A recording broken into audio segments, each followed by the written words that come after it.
Latina y muy especialmente lo ha sido en Colombia y en México. El Chapo Guzmán, líder del cartel de Sinaloa, fue declarado culpable de narcotráfico y lavado de dinero. Está Cecilia González. Muy buenas tardes, Cecilia, periodista mexicana, corresponsal de Notimex en Argentina. Bueno, Cecilia, sos además autora de 2 libros sobre este tema, Narcosur y Narcofugas. Contanos un poco cuál es tu mirada acerca de esta condena al Chapo Guzmán y qué peso tiene en el combate contra el narcotráfico.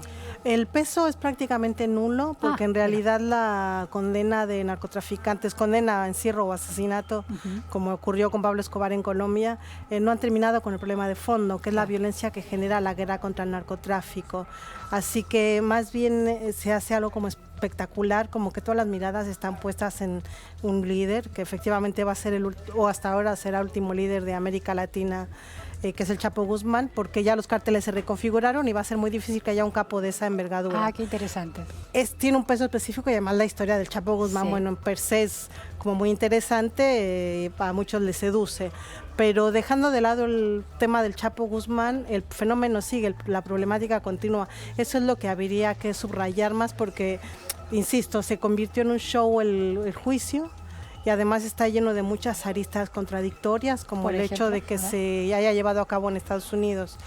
Estados Unidos presume desde ayer y desde que lo detuvo y además de que ha detenido a otros, de que se logró extraditar más que detenerlo, y ha logrado extraditar a otros capos, tanto colombianos como mexicanos. Pero sin embargo Estados Unidos sigue siendo el país que más consume drogas en el mundo. Claro, ¿no? sin el consumo de Estados Unidos el negocio no se podría sostener. Totalmente. Claro. Y además las políticas de salud con respecto al consumo de drogas ilegales en Estados Unidos son prácticamente inexistentes.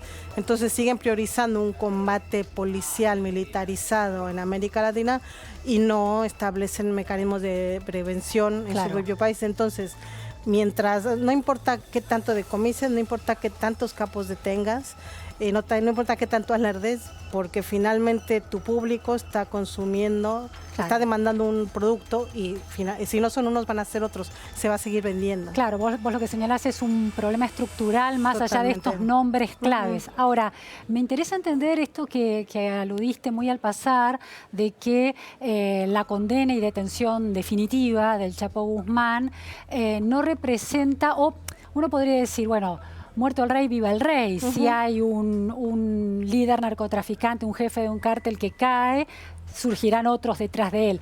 Pero vos lo que señalás es otra cosa, que hay una reestructuración del modo en que se organiza el negocio de la droga, entonces ya no va a haber tantos de estas figuras claves. ¿Cómo funciona entonces hoy?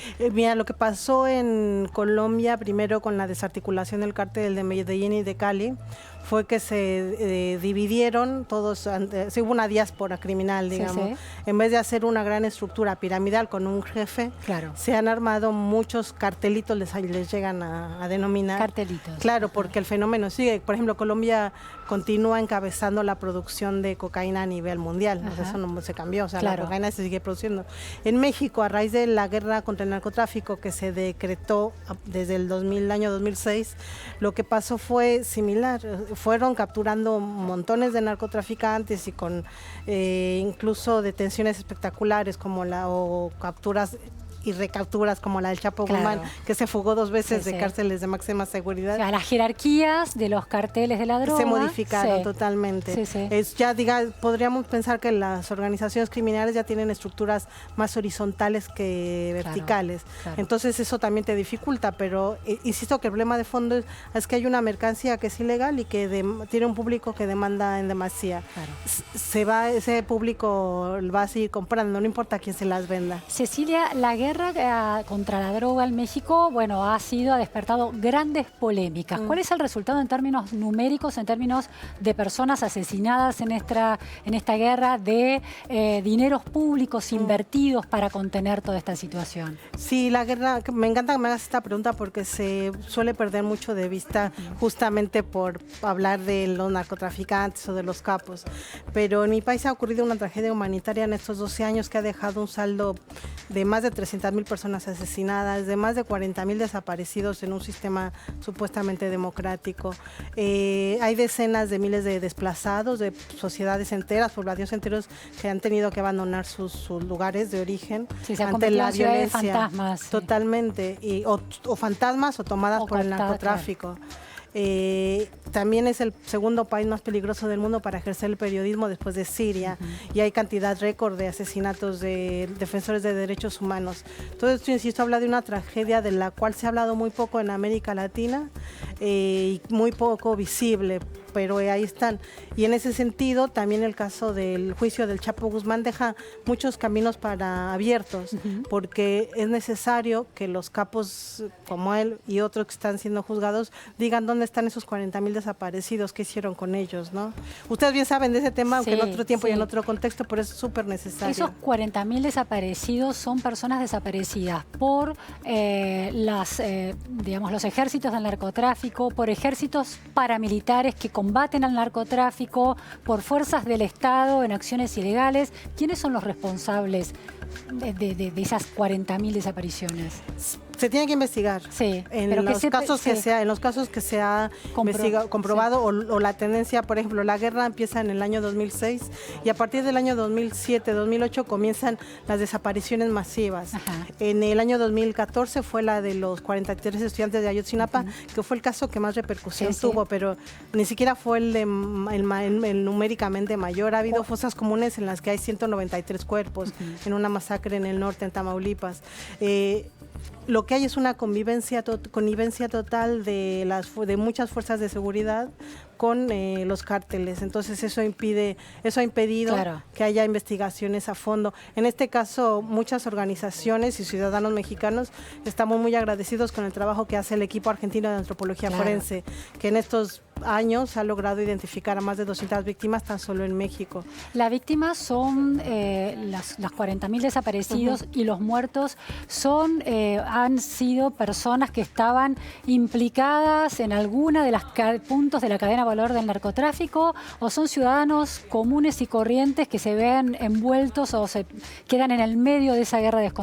Hay un poco de todo, pero hay un eje específico que también es muy importante tenerlo, que son los migrantes centroamericanos. Los migrantes centroamericanos que van en masa a Estados Unidos tratan de entrar de manera ilegal y atraviesan el territorio mexicano. Durante estos 12 años se recrudeció el secuestro, la extorsión y el asesinato y la desaparición de esos migrantes. Hay organizaciones, hay todo un trabajo regional entre los países de Centroamérica y México, ahora más reforzado a partir del gobierno de Andrés Manuel López Obrador, para saber qué pasó con esos migrantes. Aparte de ellos, obviamente, están estudiantes mexicanos, mujeres mexicanas que terminan siendo secuestradas por los cárteles o simplemente asesinadas, ¿no? En balaceras. Por ejercicio de la violencia gratuita, ¿esto o por algún conflicto con el narcotráfico de esas poblaciones que se resisten a la acción del narcotráfico en sus Pues un poco barrios? De todo, pero el gran problema para hacer una identificación es la falta de investigaciones. Claro. Ante la falta de voluntad política para investigar cada masacre, tenemos masacres. El mes pasado, por ejemplo, una organización de periodistas hizo toda una investigación, pero las tienen que hacer los periodistas ante la falta de datos del Estado, ¿no? Claro. Y descubrió que hay más de 200 fosas clandestinas en el país. Hizo un mapeo. Entonces, imagínate, y de esas ni siquiera se sabía cuántas fosas hay. No se sabe cuántos cuerpos hay, no se sabe quiénes son. Porque generalmente lo que se decía al principio, que ahora ya es un discurso más rechazado, es algo habrán hecho, ¿no? Claro. Si también era un argumento en la Argentina. Si los mataron o los desaparecieron, bueno, seguro eran narcos. No, con muchos periodistas también han dicho eso en principio, o que estaban vinculados con el narcotráfico, o que los mataron porque también ya formaban parte de algún tipo de complicidad, o que fue un asesinato al voleo. Claro, es muy impresionante que en el siglo XX, en un país como México, sucedan estas cosas. El caso de los 43 estudiantes, danos detalles de cómo, en qué contexto son asesinados los 43 estudiantes. Sí, ese caso fue como la gota que derramó el vaso, porque insisto que ya había habido otras masacres y ha habido masacres posteriores más numerosas, que igual el número no le da más importancia, pero es otra relevancia. Pero estuvo muy bien que ese caso tuviera tanta repercusión. Lo importante importante fue que cuando ocurrió había periodistas presentes en la zona. Ajá. Eso ayudó mucho a que de inmediato se supiera. ¿Y en qué contexto ocurre esa matanza? Eran estudiantes que iban a la Ciudad de México. En la Ciudad de México cada 2 de octubre se celebra un aniversario de una matanza de estudiantes que hubo en Tlatelolco en el año 1968.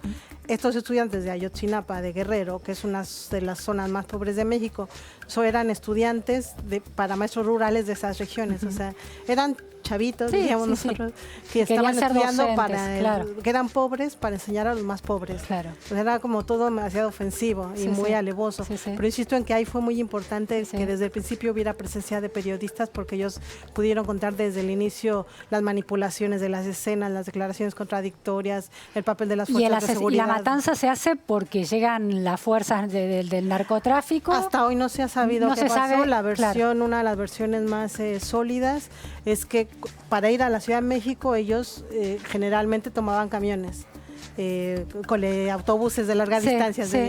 Y al parecer uno de esos colectivos tenía cargamentos de heroína o de marihuana o de cocaína, no se sabe. Podía ser de amapola incluso. Claro.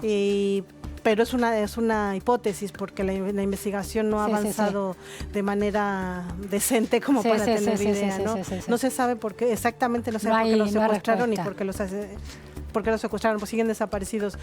Andrés Manuel López Obrador acaba de anunciar dos medidas muy importantes, una comisión especial para investigar este caso. Por un lado, este caso puntual. Este caso puntual de los 43 estudiantes de Ayotzinapa. Se ha reunido con los familiares, les ha prometido que, que van a avanzar en las investigaciones. Y por otra parte, anunció la búsqueda de los 40,000 desaparecidos.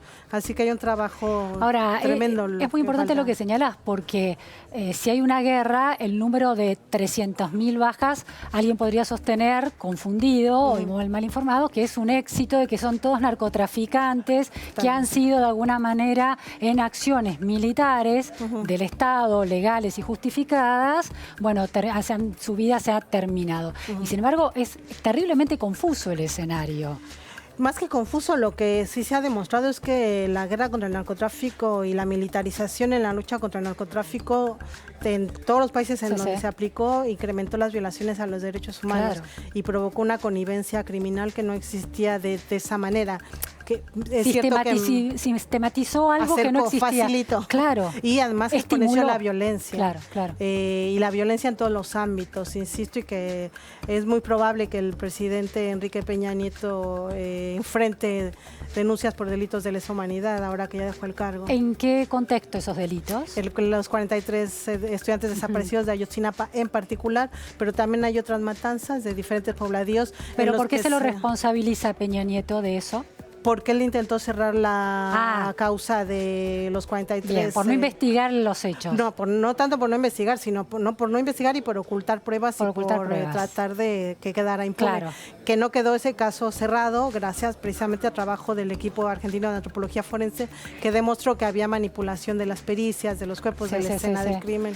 Cecilia, a partir de este señalamiento que haces de Peña Nieto, se supone que hay una connivencia importante de la clase política y el narcotráfico. Sí, totalmente. De hecho, hace rato que decía que el juicio del Chapo dejó abiertas varias aristas sumamente importantes. Una es dónde están los desaparecidos y otra es la connivencia política, porque durante el juicio hubo acusaciones directas, muy graves, de complicidad y de pago de sobornos tanto al el expresidente Enrique Peña Nieto como a su antecesora Felipe Calderón. Claro. Todo eso tiene que investigarse. No es dar por válido el testimonio del Chapo ni de las personas que declararon que la el juicio. Justicia avance. Pero es muy importante que eso se haya dicho en un ¿Cuán independiente es la justicia mexicana en relación al narcotráfico y a la política?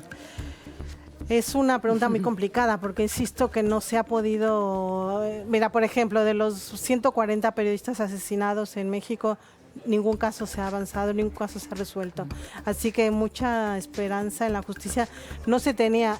Con Andrés Manuel López Obrador, que recién asumió en diciembre pasado, hay una leve esperanza, pero por la manera en la que él se ha pronunciado, de esclarecer, de ayudar, de apoyar. Ahora, de eso a que se logre, porque estamos hablando de sistemas totalmente corrompidos, eso sí es una problemática tremenda, porque si bien él dice que no va a continuar la guerra, él no, pero la guerra está, los asesinatos siguen. Ese es un tema importante. Bueno, la guerra ha fracasado, ha generado un mundo mundo paralelo que es este sistema de connivencia que antes no existía. Aquellos que están pensando el problema del narcotráfico en México, ¿qué opción proponen si no es la guerra y para terminar con este sistema de connivencia y con el narcotráfico? Bueno, lo primero que ha propuesto el nuevo gobierno es no centrar en el combate a los narcotraficantes, su estrategia, sino en mejorar las condiciones de vida del país, porque también es cierto que el narcotráfico ha crecido debido a que es la opción de trabajo de cientos de miles de millones de jóvenes, hombres y mujeres, ¿no? Sí. Eso por un lado, pero por el otro, a nivel de políticas de drogas es muy importante porque traen el proyecto de regular, tal cual hizo Uruguay. De legalizar cierto de consumo. Regular no cierto consumo, es producción, consumo y venta. Sí, pero de todo tipo de drogas. De marihuana y de amapola. México es productor líder de amapola, que es la sustancia base para la producción de heroína y de morfina. Sí, el razonamiento de que si desaparece el mercado negro, se puede controlar legalmente. Sí, la aspiración es a controlar el mercado de la venta de drogas para arrebatarles esa mercancía a los narcotraficantes. Se ha ofrecido una polémica amnistía a narcotraficantes o personas condenadas por delitos menores vinculados al narcotráfico. Pues trae una serie de propuestas, pero él, insisto, recién acaba de comenzar a gobernar hace 3 meses. Tenemos que ver qué tanto va a lograr, pero la tarea es sumamente difícil. Si logra regular tanto el consumo, producción y venta de marihuana y de amapola, va a ser un cambio drástico en el mercado de drogas a nivel internacional, porque la regulación en Estados Unidos ya está, en cuanto a la marihuana, ya está prácticamente en todo el país, y entonces ya hace como un sándwich con el resto de América de Central y América del Sur. Cecilia, supongamos que esa legalización de el cultivo, de la producción, distribución, venta y consumo avanza, de todas maneras va a haber narcotraficantes que deberán afrontar juicios, ¿no? Sí. Te planteaba hoy el tema de la justicia mexicana. ¿Por qué el Chapo Guzmán debió ser juzgado en Estados Unidos y no pudo ser juzgado en México? Bueno, condenado, ¿no? En México. Primero que el Chapo Guzmán ya había humillado al gobierno mexicano al haberse fugado 2 veces de 2 cárceles de máxima seguridad, cosa que ya daba risa, porque evidentemente, y además toda la tecnología con la cual se fugó la segunda vez, que construyó un túnel de decenas de kilómetros, o sea, ya era alevosa la impunidad de él y la complicidad evidente con las fuerzas de seguridad o con determinados personajes de las fuerzas de seguridad. Y además también se interpretó políticamente como un gesto de buena voluntad a Donald Trump, porque es muy importante recordar siempre que México extradita de manera sorpresiva al Chapo Guzmán el día que Donald Trump asume como presidente. Entonces eso fue también como muy sintomático de, bueno, aquí lo tienen para que lo juzgue, ¿no? Bien. El Chapo Guzmán tiene más, ha sido condenado por narcotráfico, pero no tanto por asesinato. Esto es como con Al Capone, que cae por no pagar impuestos, sino por la venta ilegal de alcohol y asesinatos. Es más, la estrategia legal es más fácil en relación al narcotráfico y no tanto a los crímenes que pudo haber cometido en contra de vidas humanas. Sí, pero de todas maneras no es tan... tienes razón que no se le juzgó por determinado número de asesinatos y que debería. Ojalá eso se logre en otros juicios, porque ahí también tendría que decir dónde están los desaparecidos o la gente que asesinó. Pero tampoco es tan endeble como pago de impuestos o tan administrativo, digamos. O sea, los cargos sí son específicos de participación en crimen organizado, lavado de dinero y operaciones mucho más a gran escala. Sí. No va a zafar de esta, digamos. E insisto, y que está bien, buenísimo que castiguen a los narcotraficantes, está bárbaro. Pero no es solo eso, hay 3 patas más que quedan ahí. La última que te quería comentar, además de los desaparecidos y los vínculos políticos, los vínculos económicos. ¿Dónde está la fortuna del Chapo Guzmán? ¿En qué bancos? ¿Quiénes son los bancos que se van a hacer cargo y que van a pagar? No conocemos nunca la ruta del dinero. ¿Existe algo como en la Argentina se está debatiendo y hay un decreto de necesidad de urgencia del presidente Macri, un concepto que es la extinción de dominio? Aquellas figuras de la corrupción, personas de la corrupción, o sea, involucradas, imputadas por corrupción, sus bienes pueden ser de alguna manera apropiados por el Estado para evitar que sean lavados y además para usarlos en beneficio de la ciudadanía. ¿Existe algún tipo de política así en México en relación a los dineros del narcotráfico?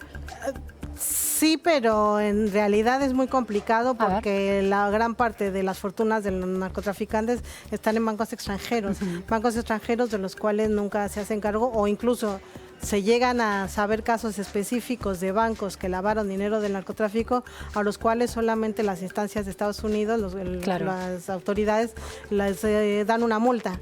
Entonces también eso es parte de la hipocresía de la que te habla, más de que Estados Unidos es el país que sigue consumiendo más drogas y que no logra controlar esa problemática. Sí, que en el sistema también financiero se terminan quedando con la plata. Jorge Volpi, un escritor mexicano muy famoso, lo resumió muy bien. América Latina se queda con los muertos y Estados Unidos se queda con la plata. Entonces ahí tiene que haber también responsabilidades porque son parte de la cadena. A alguien le conviene que este negocio exista. Vos tenés un libro que se llama Narcosur. Sí. ¿Cuál es el rol de Argentina en este escenario tan dramático que estás relatando? Argentina sigue siendo fundamentalmente un país de tránsito. Eso se ha discutido mucho a nivel interno y político, pero las categorías no las imponen los países. No dicen, hola, yo soy consumidor, hola, yo soy productor, hola, yo soy tránsito. No hay negocios. Hay organizaciones internacionales como la Junta Internacional de Fiscalización de Estupefacientes y la ONU y otras organizaciones internacionales. Todas esas organizaciones, que son las especialistas, las que determinan, las que categorizan, siguen considerando a Argentina un país fundamentalmente de tránsito, porque no es productora a gran escala de drogas ilegales. La ministra de Seguridad de la Nación, Patricia Bullrich, bueno, debes estar al tanto por tu trabajo periodístico, informa con una frecuencia importante acerca de la incautación de drogas y de cargamentos de drogas. ¿Es significativo el volumen de droga que transita por Argentina en esta categoría de Argentina como país de tránsito? Es significativo, sí, por supuesto, porque además con sus puertos es puerto de salida tanto para África como para Europa, ¿no? Pero ya han cambiado las rutas, incluso se han descubierto cargamentos que llegaron a Canadá por parte de supuestos carteles mexicanos que estaban traficando, triangulando la cocaína colombiana. Pero los decomisos, si bien son importantes históricos, es lo mismo que la captura y las condenas a los narcotraficantes. El problema de fondo no se resuelve. Puedes secuestrar toda la droga que quieras y está muy bien, pero ese no es el problema. O sea, y en Argentina, un país de tránsito, ¿cuál es el problema de fondo en un país de tránsito? No, el problema de tránsito es que sigue habiendo demanda de esas drogas ilegales. Entonces, en todo caso, lo que va a pasar es... Pero no es un país de consumo, no se considera país de consumo Argentina. De tránsito es que es una vía, es un hito dentro de un trayecto para que vaya hacia otro lugar de consumo. Es así esto. Sí, pero igual también hay mercado local, por supuesto. Las últimas, las últimas estadísticas del lo que era el Cedronar, que cambió de nombre, y que es más largo su nombre que sus funciones reales. Sí, hablaban de determinado crecimiento, sobre todo de drogas de diseño, y la marihuana es la droga ilegal más consumida. Pero aquí también tenemos otro problema, ya sí hablamos de Argentina, porque la principal preocupación es el consumo de drogas legales.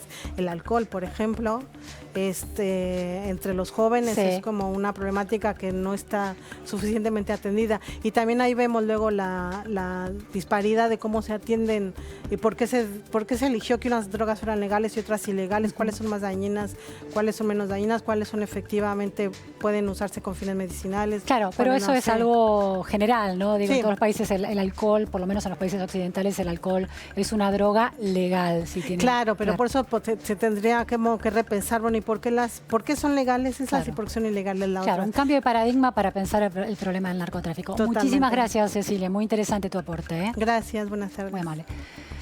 Bueno, vamos a otro tema. El viernes llega al país